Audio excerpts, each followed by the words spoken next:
welcome back to the NFA Review channel. Today we're reviewing the MVB Industries ARC Stock. Okay, we'll get right to it. This thing is compact. It turns your already short SPR into a very short SPR. As you see here, unsuppressed collapse is 22 inches.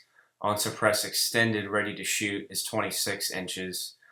Suppressed collapse is 26 inches. And suppressed extended is 30.5 inches total length. That's pretty damn compact. I have to say, when I first unboxed this product, I was blown away from the construction before I even got to use it on a firearm. There are absolutely zero machining marks anywhere on the metal, and the anodizing is perfect.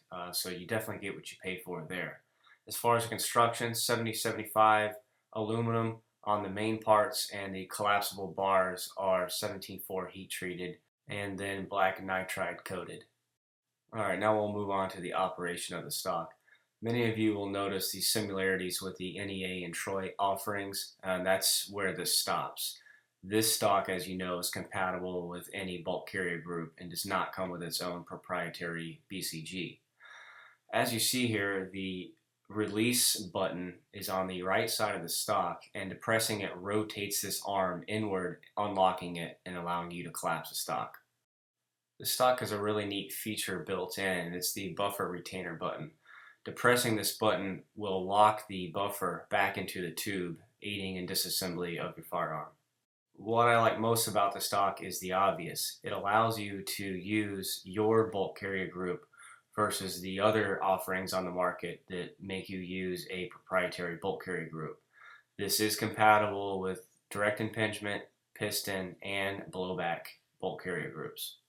Moving along, I'm showing you the Adams Arms piston bulk carrier group and the H2 weight that they sell additionally. It will come with just a standard weight, and then you can buy a H2 and an H3 so you can tune your setups accordingly. The 9mm bulk carrier group was a special case. I had to drive out the pin and remove the weight from the bulk carrier group before I can insert MVB Industries buffer that works with their stock. Otherwise, it would be in the way and you wouldn't be able to insert it.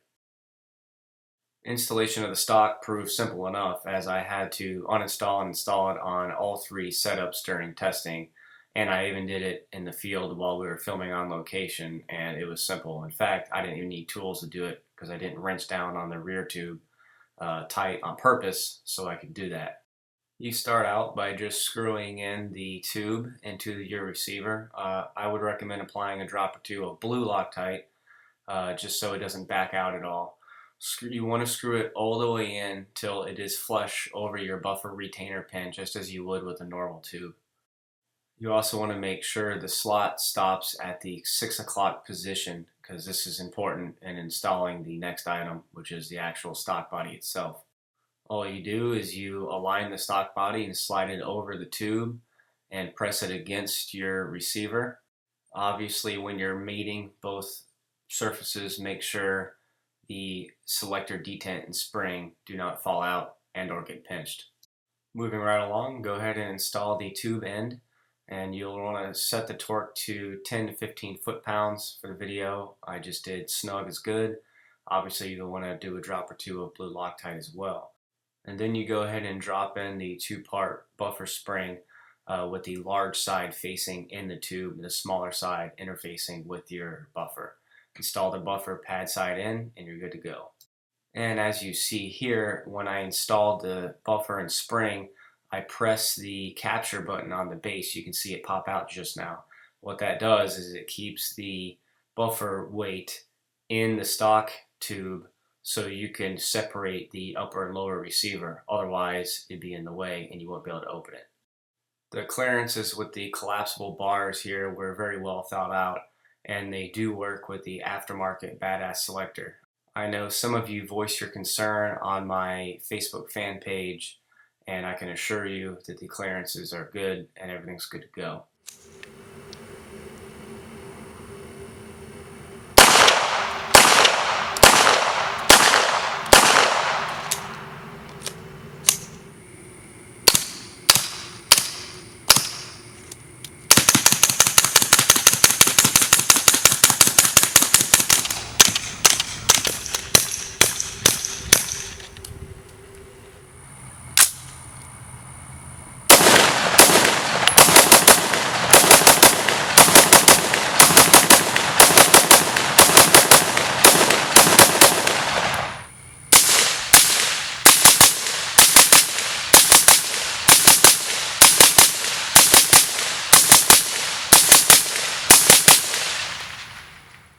Alright everybody, I hope you enjoyed the review. So far I've been really impressed with the stock. I've had zero malfunctions on the gas impingement, piston, and blowback systems.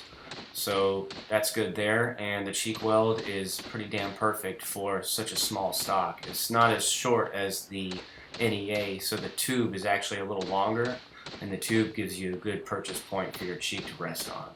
So it's comfortable, it works good, zero malfunctions, and I think I'm going to leave it on my 7.5-inch PDW shown here. Thanks for watching.